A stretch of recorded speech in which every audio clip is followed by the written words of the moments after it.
Bienvenidos a Conciencia Abierta, un espacio dedicado a la difusión y divulgación científica rigurosa y accesible. En este podcast abordamos los avances más relevantes, analizamos investigaciones actuales y reflexionamos sobre el impacto de la ciencia en nuestra sociedad. Nuestro objetivo es abrir las puertas del conocimiento, promover el pensamiento crítico y fomentar una cultura científica sólida y responsable. Acompáñenos en este recorrido por el mundo de la ciencia, donde cada dato cuenta y cada descubrimiento abre nuevas posibilidades.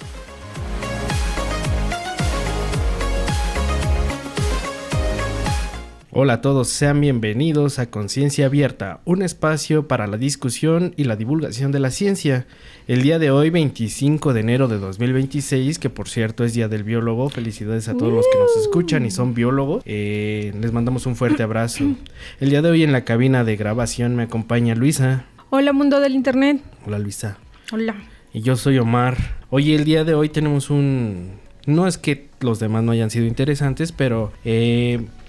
Bueno, la pregunta sería, ¿puede el uso del internet o nuestros hábitos dentro del internet ayudar al diagnóstico del desorden del control de impulsos en pacientes con Parkinson? Pues un grupo de científicos de la Universidad de Pécs en Hungría se tomó a la tarea ayudar a identificar el desorden del control de impulsos justamente con los hábitos dentro de la red de los pacientes que presentaban ya Parkinson. ¿Y por qué es importante esto?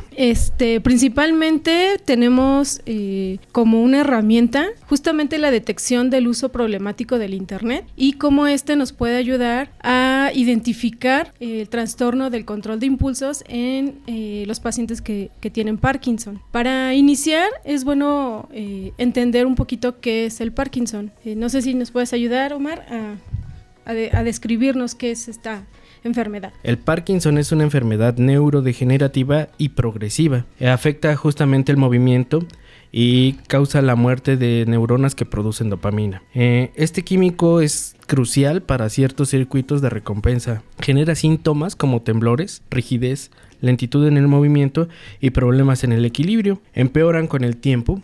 No es curable hasta el momento y... generalmente los síntomas solo empeoran, a pesar de que haya tratamiento. Okay. Y menciónanos un poco de los tratamientos, en qué se basan y no sé, algo, pues obviamente siempre sustancias en el cerebro tienen como consecuencia otros efectos secundarios. Sí, está bien interesante porque en este caso los medicamentos que se usan, digamos, son para sustituir la dopamina que se pierde en esta muerte celular.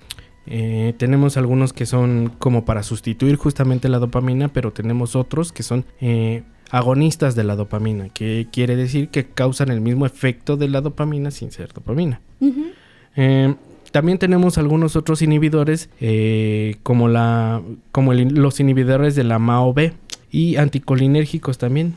En general se usan únicamente para tratar los efectos del Parkinson. Como les mencioné hace rato, no hay cura todavía para el Parkinson. Ok, y bueno, mencionaste algo muy importante, justamente la muerte de estas neuronas dopaminérgicas y que por lo tanto hay una deficiencia de dopamina. ¿Esto cómo se traduce también para estos pacientes? O sea, la dopamina, ¿de qué nos sirve? La dopamina nos ayuda para el sistema de recompensas en general o también para el movimiento. Es un neurotransmisor, eso es la dopamina. Ok. ¿Qué quiere decir neurotransmisor? Pues es la forma, un mensajero químico entre neurona y neurona. O sea, también nos ayuda a modular el comportamiento. Sí, como te digo, está relacionada con el sistema de recompensas. Incluso cuando estos sistemas de recompensas de dopamina se alteran, se asocia mucho a ciertas adicciones o a ciertos problemas de dependencias. Por ejemplo, el juego, los ludópatas, conductas sexuales descontroladas, ¿qué más? No sé, compras compulsivas, las adicciones a ciertas sustancias también están relacionadas. Entonces podríamos decir que cuando hacemos alguna actividad que nos gusta, por ejemplo, comprar zapatos. Se libera esta dopamina y nos da justamente esa satisfacción de haber comprado zapatos. Entonces, podríamos decir que una liberación prolongada o quizás más fuerte de la dopamina nos traerá como consecuencia querer sentir esta satisfacción cada vez más seguido, con mayor intensidad y sin importar quizás hasta cierto punto lo que implique o los efectos que tenga. Justo. De hecho, muchos profesionales mencionan que la dopamina sería la sustancia del placer, mientras que la serotonina sería la sustancia de la felicidad. Ok, eso es bueno distinguir bien entre una y otra. Sí, entre una y otra. Ok, bueno, teniendo este contexto, ahora sí vamos con el artículo. Bueno, lo que nos dicen los autores principalmente es que se ha observado una relación con respecto a los pacientes que tienen Parkinson y que están medicados al desarrollo del trastorno del control de impulsos. Este trastorno, como su nombre lo dice, no hay justamente una regulación de las actividades que nos podrían dar esta liberación de dopamina. Algunos ejemplos son, como ya lo mencionó Omar, el juego compulsivo, las compras, comportamientos sexuales y también comportamientos alimenticios, entre otros. Y bueno, también nos menciona que la prevalencia de este desorden, de este trastorno, varía en un rango de 3.5 al 42.8% de los pacientes que son hombres, que son más jóvenes y que tienen un inicio de la enfermedad de Parkinson temprana, así también que tienen esta enfermedad por muchísimo más tiempo. Y también se asocia con síntomas depresivos.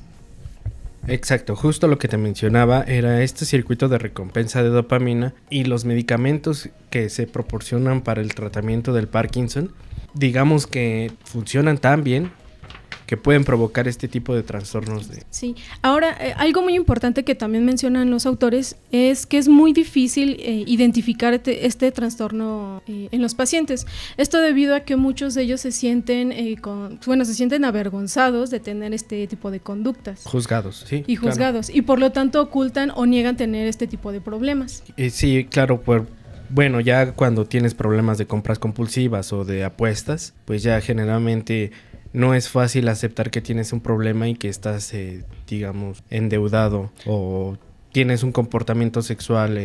Sí, la visita de ver mucho todos los días o muchas horas al día páginas para adultos, entre otras, justamente para satisfacer tu necesidad de sentirte. Bueno, pero bien. Es digamos en el internet. Claro. Pero digamos en la vida real. Si te fijas, también va de la mano en el hecho de que te empiezas a aislar. Porque ya quizás el convivir con otras personas ya no te da eso que tú estás buscando en estar tú solo frente a tu computadora y hacer ver cuestiones en internet, así como tus compras en internet o apuestas en internet. Justo, de hecho, por eso lo consideran tan importante, porque en el caso de los pacientes con Parkinson es tanta la fatiga que sienten que se les facilita el uso de tecnologías. Sí. Para la obtención de, ya sea en el caso de los comportamientos sexuales, la obtención de pornografía. Para las personas que son adictas a las compras, pues Amazon, Mercado Libre lo tienen a un clic de distancia. O para las personas que apuestan, pues pueden también obtener acceso a diferentes plataformas que les permiten apostar. Claro, y pues todo te llega a la puerta de tu casa. Justo. Pero bueno, el estudio consta de 150 pacientes. 150 pacientes que ellos decían que no presentaban el trastorno. Justo. Y se hicieron una serie de pruebas, principalmente exámenes neuropsicólogos integrales para medir depresión, ansiedad, entre otras situaciones.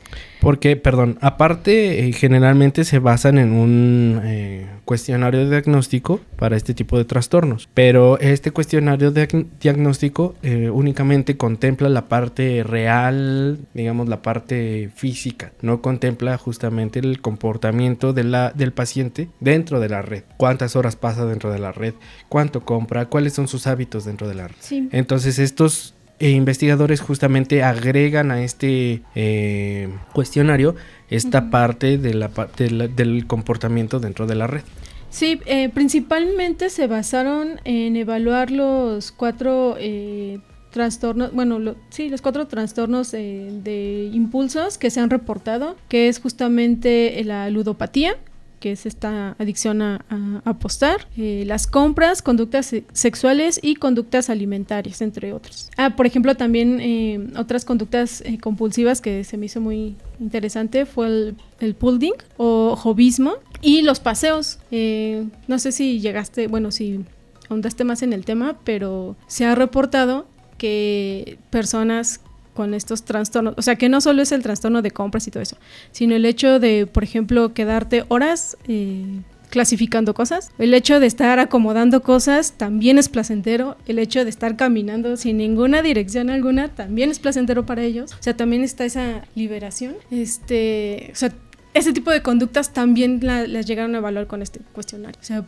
por ejemplo, alguien que se pase horas y horas clasificando botones, clasificando colores, clasificando algo, y que después de eso lo vuelva a reclasificar y que después lo vuelva a reclasificar. O sea, esa conducta se me hizo muy curiosa y muy interesante de estudiar. Justo por el hecho de que les causa placer. Claro. Y el placer es liberación de dopamina. Uh-huh. Bueno, algo muy importante que mencionan los autores es ellos lo que buscan es un protocolo un poquito más fino que ayude justamente a detectar el trastorno en estos pacientes con Parkinson, ya que los cuestionarios básicos que se aplican no son tan robustos para poder seleccionarlos, más bien para poder identificarlos de una forma más individual.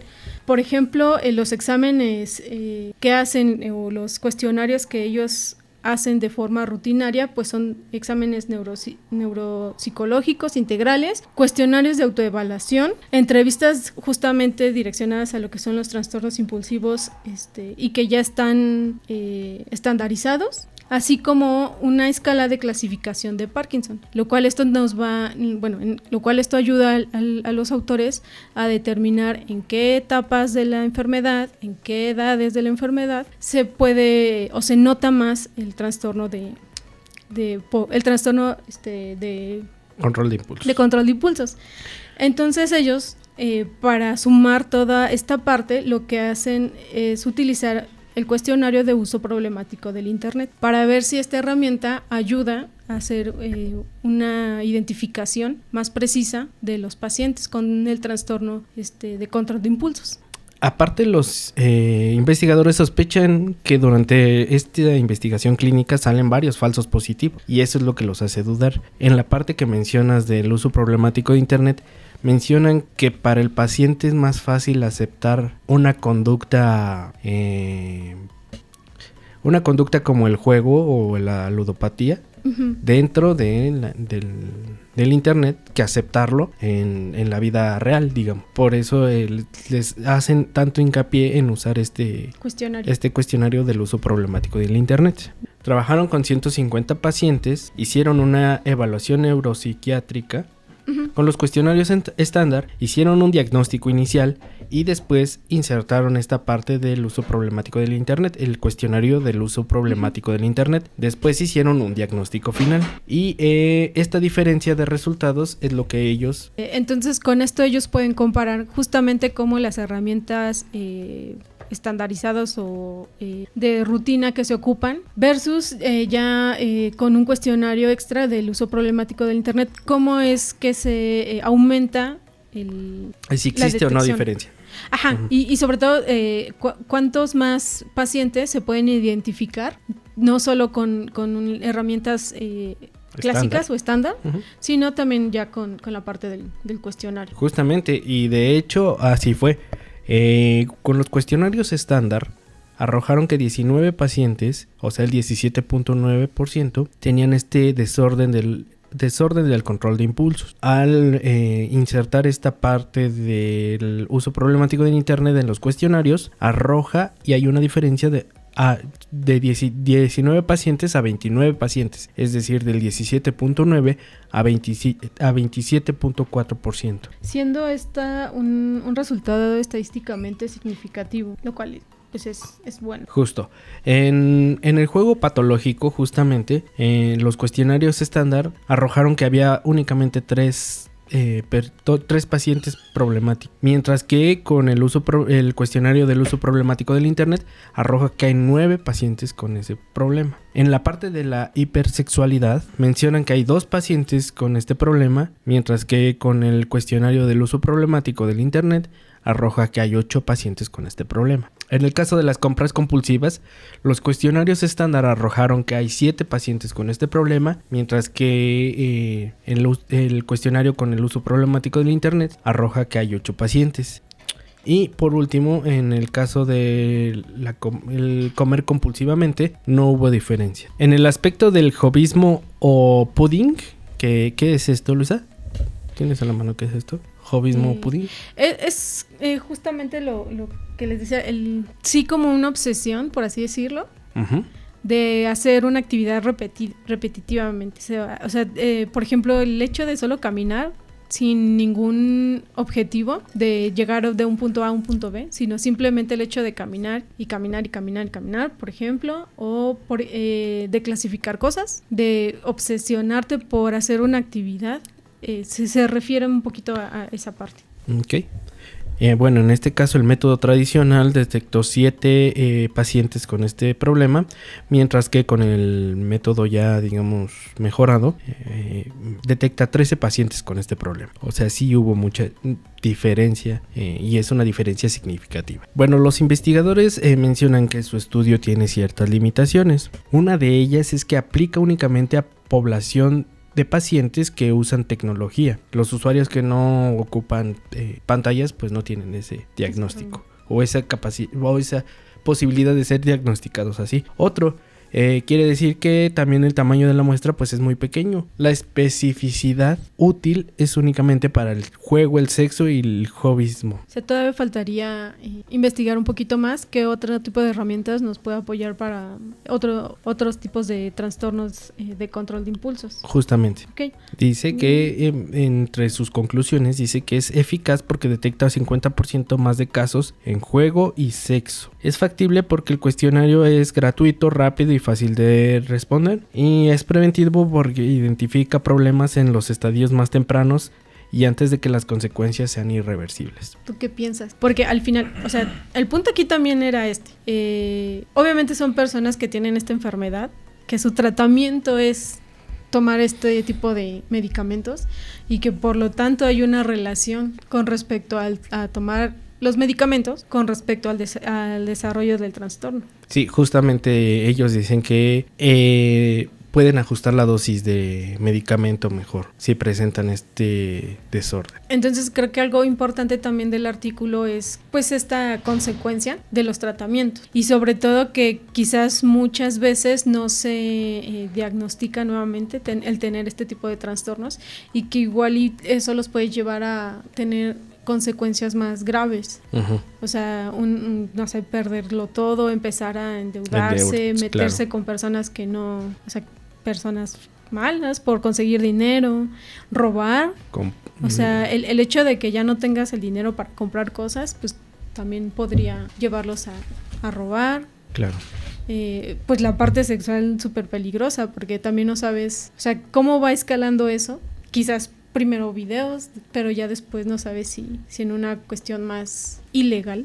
Y en general el simple hecho de permanecer tanto tiempo en las redes, pues puede ser ya problemático. Sí, uh-huh. Claro.